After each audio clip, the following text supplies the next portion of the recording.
I was unsettled through the bulk of this film, more and more as it dove into Rose's character and explored her past trauma and her connections to the rest of the victims of this supposed curse.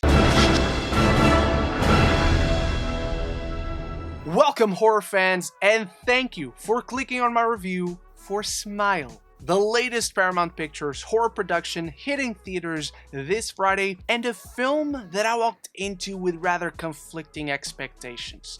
The trailer presented an intriguing premise, but the familiar structure of it all made it feel like the movie could either work out really well or not at all. Thankfully, Smile is one of the most heart-racing and fun horror movie experiences I have had watching with a crowd in years. You won't watch this movie one way or the other, but if you go to the most packed theater possible, you will have an absolute blast like I did. In this one, we follow Dr. Rose Cotter, who starts experiencing frightening occurrences that she can't explain after witnessing a bizarre, traumatic incident involving a patient. And as this overwhelming terror begins to take over her life, Rose must confront her troubling past in order to survive and maybe even escape her new horrifying reality.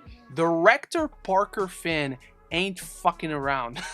Smile is disturbing from beginning to end, and it wastes no time in throwing you into the midst of this environment of uncertainty where Rose's life just begins to crumble around her.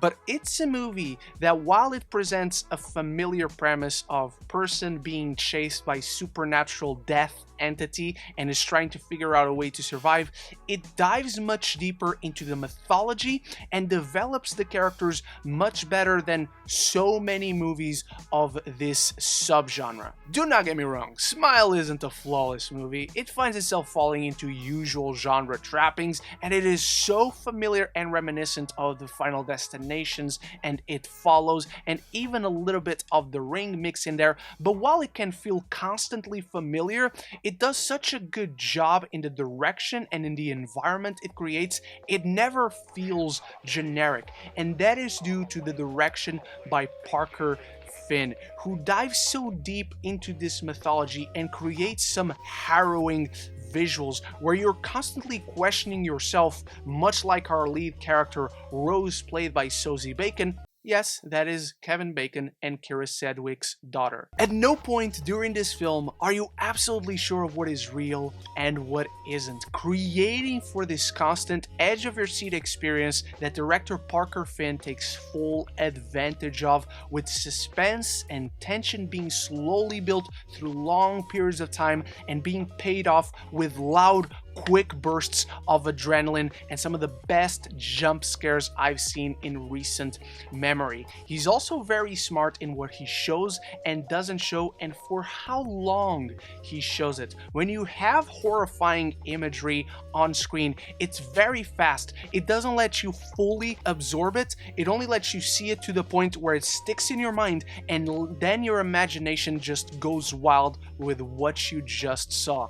That's extremely effective use of horror and gore, and there are some great practical effects in this. When we finally see the creature's form, it is one of the best designs I have ever seen for a movie monster. It shoots right up there to one of my favorites. I was unsettled through the bulk of this film, more and more as it dove into Rose's character and explored her past trauma and her connections to the rest of the victims of this supposed curse that she's trying to investigate to hopefully escape it.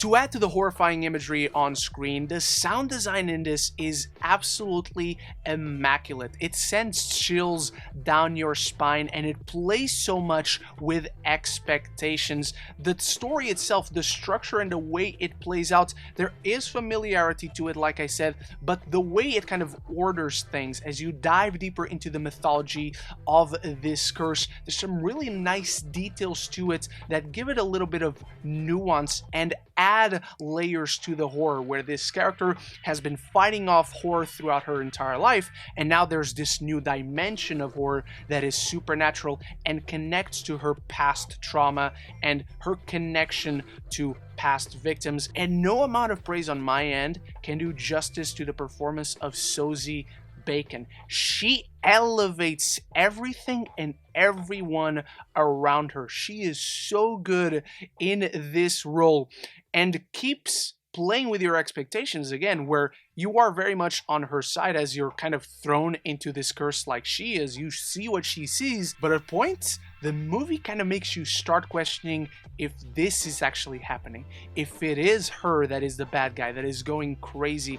And the way it just gives you small hints, the way it plants seeds through her character, through what she sees or what she's imagining she sees, is really effective. But like I said, it is familiar.